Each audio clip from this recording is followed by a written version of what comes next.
Too much traffic. Many of the problems which face governments nowadays are international ones.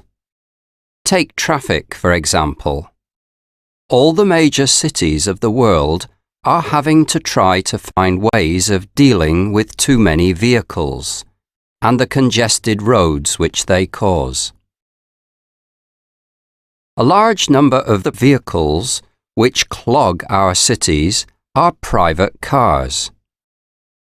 Motorists are very reluctant to leave their precious cars behind and go to work on public transport, despite the constant traffic jams.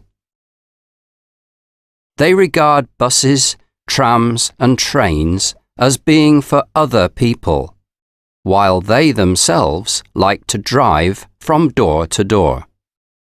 Thus, our roads are chock-a-block with traffic. Of course, parking space is not always available.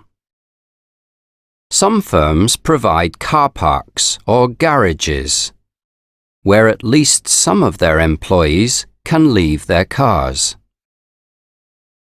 Most people, however, have to rely on public car parks, often multi-story ones, or else try to park in the street.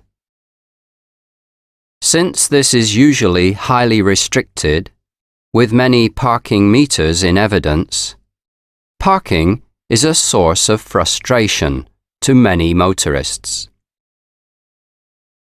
People who are otherwise quite law-abiding are apt to take a bit of a risk when it comes to traffic offences.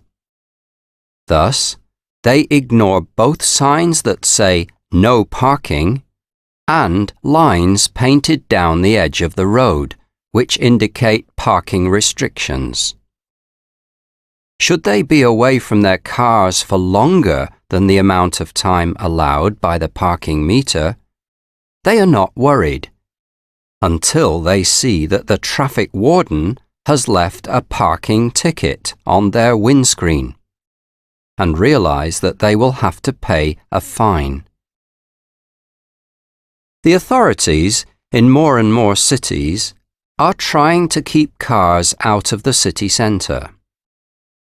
With this aim, they have pedestrianised large areas and introduced park and ride schemes so that people will leave their cars at the city boundary and complete their journey by bus.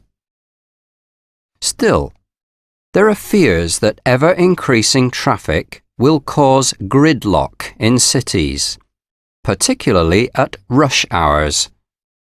With so many tailbacks and bottlenecks on so many roads, motoring is no longer a pleasure.